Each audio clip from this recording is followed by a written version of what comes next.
vent tourbillonnant. Et ce chant dans mon cœur murmure, murmure, et ce chant dans mon cœur rappelle le bonheur. La feuille d'automne portée par le vent, envole monotonement.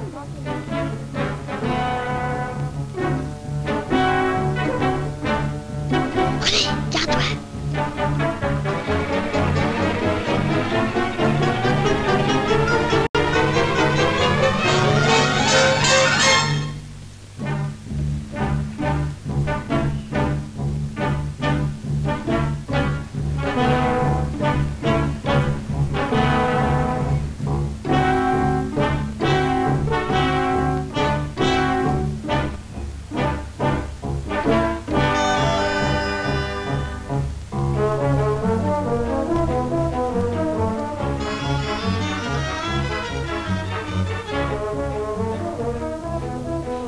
Ces enfants que l'on surprend quelque part, à Paris ou ailleurs, quel est leur crime?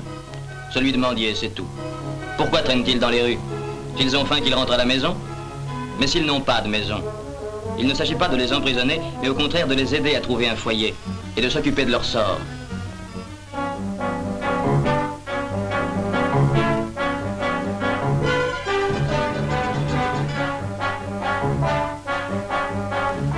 Cependant, ces deux enfants affamés, perdus, ne savent pas très bien ce qui leur arrive. Pourquoi donc leur pose-t-on 10 fois les mêmes questions?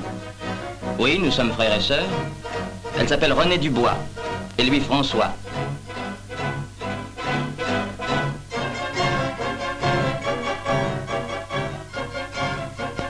Pendant la guerre, leur père et leur mère ont été déportés et ne sont pas revenus. Ils sont seuls. Mais cela n'en fait pas peur, pourvu qu'ils soient libres.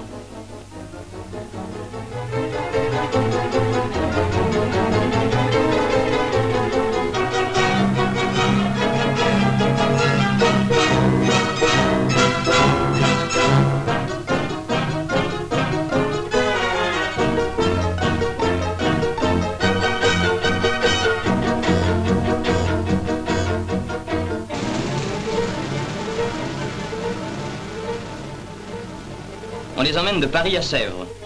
On leur dit qu'ils y seront très bien, mais ils ne le croient guère. Pour eux, les mots école, orphelinat, refuge sont toujours synonymes de prison.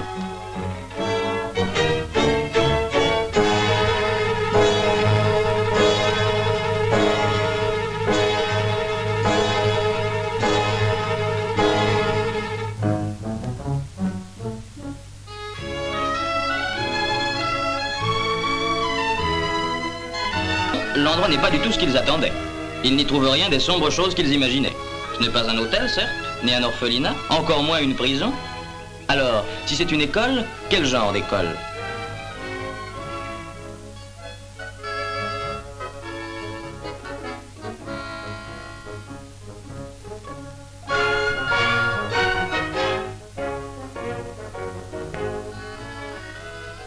On les conduit à Colibri, qui est une sorte de sœur aînée des enfants, dans cette maison où il n'y a ni instituteur, ni surveillant. Les plus grands veillent sur les plus petits.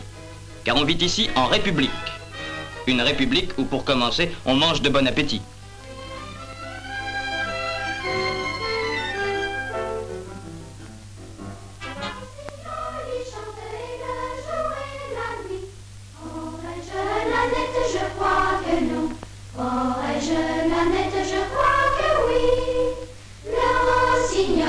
On a l'habitude de chanter avant les repas.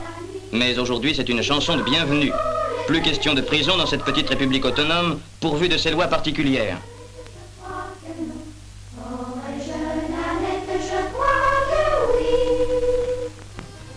Chacun, maintenant, rejoint sa table. Les plus jeunes citoyens, âgés de 3 à 6 ans, dînent gaiement sans se préoccuper de ce qui se passe autour d'eux.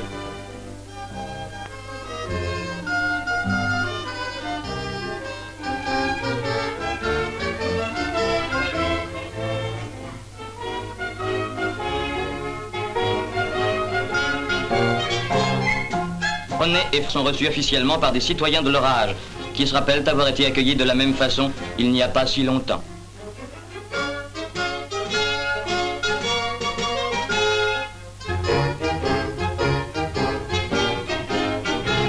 Mais même dans une république, on vous demande d'où vous venez. François ne sait que répondre et René ne peut venir à son aide. Les grandes personnes mangent à part pour laisser les enfants s'organiser eux-mêmes. Et cela commence comme partout dans le monde entier. À votre santé.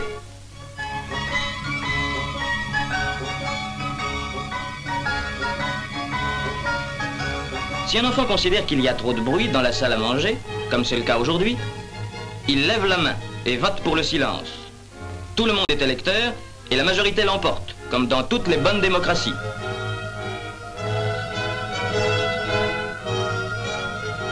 Le dîner, somme toute, s'est bien passé et François n'a pas l'air trop mal à son aise. « Tu es content ?» lui demande sa sœur. « Faut voir » coupe François. Ce n'est pas le premier petit sauvageon que Colibri voit arriver et partir.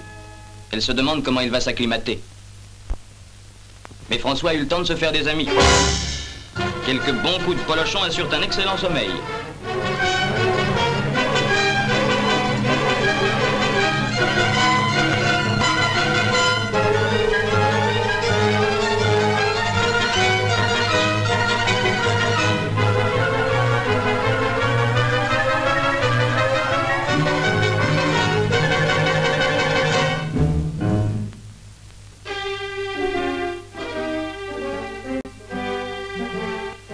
Dans le noir, quand les autres dorment, François pense à sa vie vagabonde d'hier.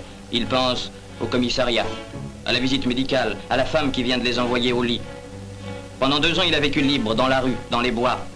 Et il n'aime pas se sentir ainsi enfermé. Il n'aime pas ça et il ne le veut pas. C'est décidé. Si René n'est pas d'accord, il se chargera de la persuader. Ils vont partir tous les deux.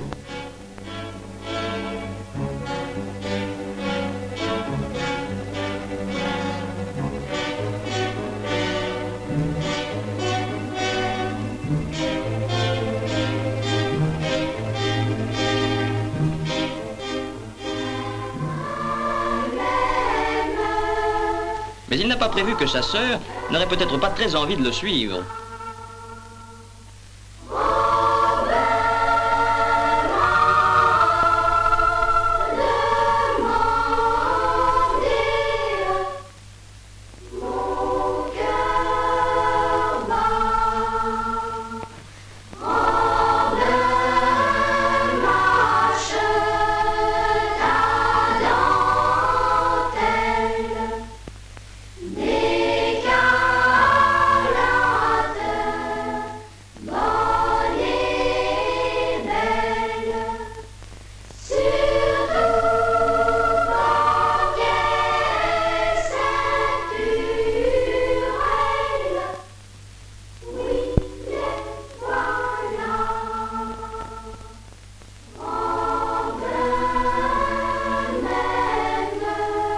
Ce n'est pas facile de prendre une décision quand on a 10 ans et que les idées s'embrouillent dans une petite tête.